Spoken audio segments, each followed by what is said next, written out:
تو اسی لیے رسول کریم صلی اللہ علیہ وسلم کی عمر تمام عمروں سے افضل ہے، آقا کریم علیہ السلام کا زمانہ تمام زمانوں سے افضل ہے، آقا کریم علیہ السلام کا شہر تمام شہروں سے افضل ہے۔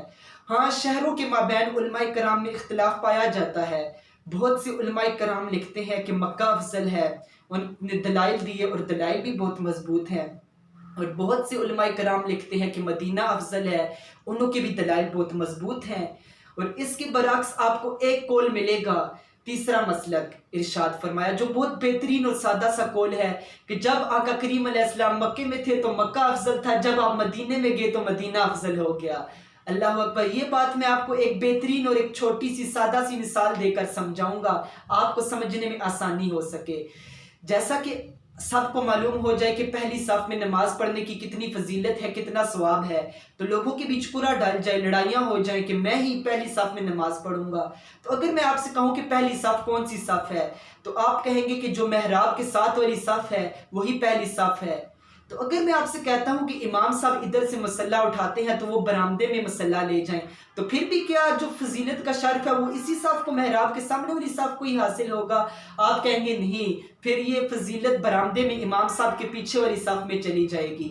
تو پھر میں آپ کو کہتا ہوں کہ اگر امام صاحب برآمدے سے سین میں اپنا مصلی لے جاتے ہیں تو کیا پھر فضیلت برآمدے والی صف کو حاصل ہوگی؟ آپ کہیں گے نہیں، پھر یہ فضیلت سین میں چلی جائے گی، امام صاحب کے پیچھے جو صف ہوگی۔ یار میں کہتا ہوں کہ جب مجھ جیسا اور آپ جیسا شخص امامت کر رہا ہے، اس کو اتنا مقام حاصل ہے کہ اس کی جگہ بدلنے سے جگہ کی فضیلت بدل جائے گی، تو کیا دونوں جہاں کے سردار کی جگہ بدلنے سے فضیلت نہیں بدل جائے گی؟ اللہ اکبر۔ آگے فرمایا ان الانسان لفی خسر، آقا کریم علیہ السلام کے زمانے کی قسم ارشاد فرما کر کہا گیا کہ انسان بے شک خسارے میں ہے، اس کی عمر جو اس کا قیمتی سرمایہ ہے، جو اس کی قیمتی پونچھی ہے، وہی سانس سانس کرتے کرتے کم ہو رہی ہے۔ ایک بزرگ فرماتے تھے کہ ان الانسان لفی خسر کا مجھے ترجمہ سمجھ نہیں آتا تھا، تو ایک دن میں سمرقند کے بازار سے گزر رہا تھا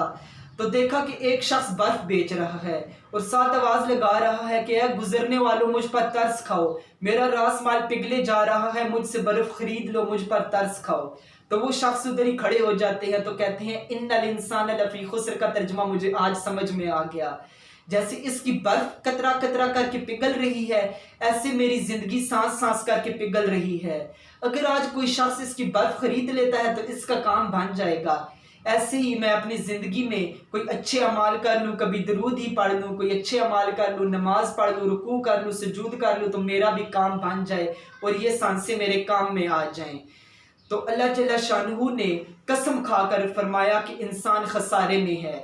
تو اسی نقصان کے بعد آگے اس کا علاج بتایا گیا کہ وہ 4 لوگ جو ان چیزوں پر عمل کریں گے وہ خسارے میں نہیں ہیں۔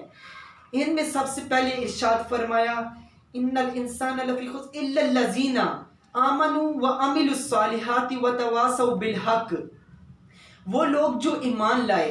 اللہ پر ایمان لائے، آقا کریم علیہ السلام پر ایمان لائے، آسمانی کتابوں پر ایمان لائے، وہ لوگ خسارے میں نہیں ہیں۔ ان کے بارے میں اللہ جل شانہ نے قرآن میں فرما دیا کہ یہ لوگ خسارے میں نہیں ہیں۔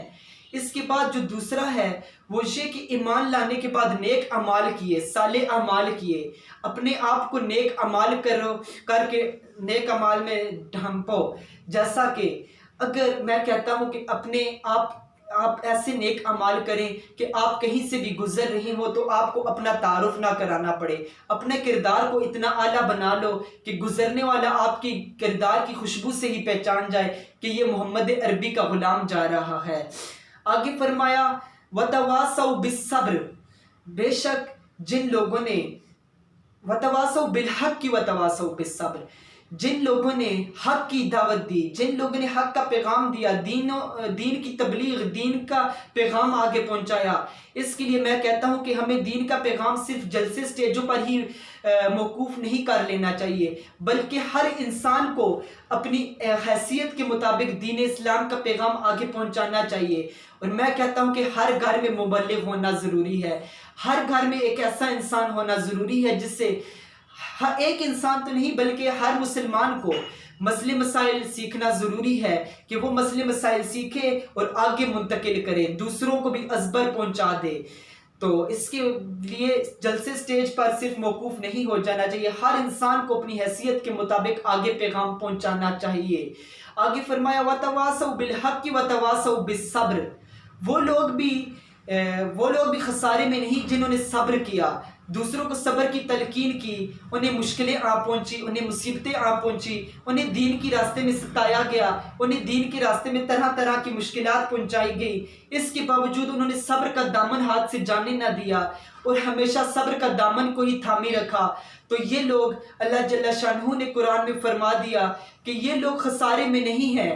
ان لوگوں کے لیے اللہ جل شانہ نے بہت بڑا اجر عظیم تیار کر رکھا ہے، یہ لوگ ہرگز خسارے میں نہیں ہیں، ان لوگ بہت افضل لوگ ہیں۔ اللہ جل شانہ ہم سب کو سننے سنائے پر عمل کرنے کی توفیق عطا فرمائے، آمین، وما علینا الا البلاغ۔